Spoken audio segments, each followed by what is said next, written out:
ನಮ್ಮ ಕರ್ನಾಟಕದ ಮಹಾಜನತೆಗೆ ಸುದೀನ. ಕಾರಣ ಕಾಂಗ್ರೆಸ್ ಪಕ್ಷವು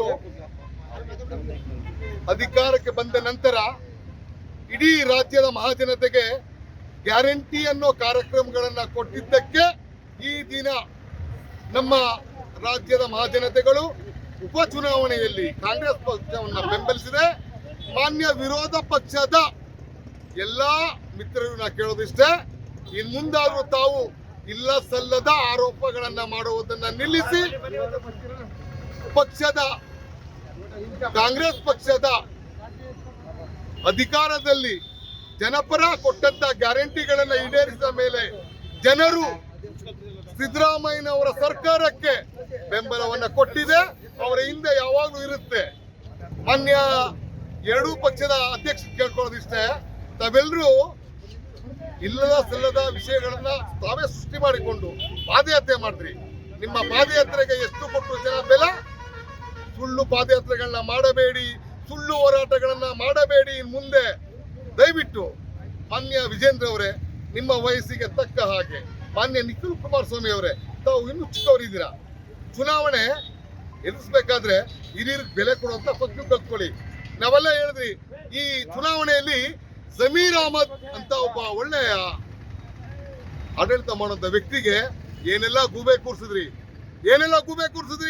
ಚನ್ನಪಟ್ಟಣದಲ್ಲಿ ಡಿ ಕೆ ಶಿವಕುಮಾರ್ ಶಕ್ತಿ ಇಲ್ದಂಗ್ ಮಾಡ್ತೀವಿ ಅಂತ ಹೇಳಿದ್ರಿ. ಅದಾಯ್ತಾ? ಜನ ಅಭಿವೃದ್ಧಿನ ಮಾಡುವಂತ ವ್ಯಕ್ತಿಗಳನ್ನ ಯಾವತ್ತು ಎಲ್ಲೂ ಮರೆಯಲ್ಲ. ಇವತ್ತು ನಿಮ್ಗೆ ಗೊತ್ತು, ಯೋಗೀಶ್ವರ್ ಅವರು ಹಿಂದೆ ಅವರು ಶಾಸಕರಾಗಿದ್ದಾಗ ಉತ್ತಮವಾದ ಕೆಲಸವನ್ನು ಮಾಡಿದ್ರು.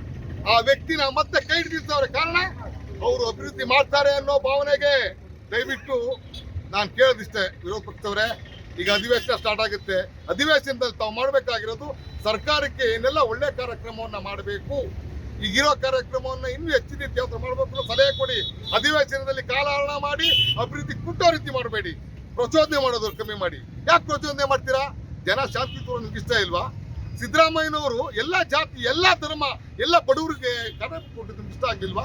ಈಗ ನೀವೇನು ಮಾಡಿದ್ರಿ? ಮಹಾರಾಷ್ಟ್ರದಲ್ಲಿ ಗ್ಯಾರಂಟಿ ಕಾರ್ಯಕ್ರಮ ಕೊಡ್ಲಿಲ್ವಾ? ನೀವು ಕೊಟ್ಟರೆ ಗ್ಯಾರಂಟಿ ಪಕ್ಕ, ನಾವು ಕೊಟ್ಟರೆ ಸುಳ್ಳ? 23ರಲ್ಲಿ ಪ್ರಣಾಳಿಕೆ ಕೊಟ್ಟಿದ್ದು ನಮ್ಮ ಕಾಂಗ್ರೆಸ್ ಸರ್ಕಾರ. ಗ್ಯಾರಂಟಿಗಳನ್ನ ಒಂದು ಇಲ್ಲದಂಗೆ ಏನ್ತಿದ್ರಿ, ಬೊಕ್ಕಸ ಖಾಲಿ ಆಗುತ್ತೆ, ಇವ್ರಿಗೆ ಅಧಿಕಾರ ಮಾಡಕ್ಕಾಗಲ್ಲ ಅಂತ. ನಮ್ಮ ಕಾಂಗ್ರೆಸ್ ಸರ್ಕಾರವು ಗ್ಯಾರಂಟಿಗಳಿಗೆ ಪ್ರತ್ಯೇಕ ಅನುದಾನವನ್ನು ಇಟ್ಟಿತ್ತು, ಬಜೆಟ್ ಅನ್ನ ಅಭಿವೃದ್ಧಿಗೆ ಬೇರೆ ಇಟ್ಟಿತ್ತು. ಇವತ್ತು ನಿಮ್ಗೆ ಗೊತ್ತಾಗಿದೆ.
Hey!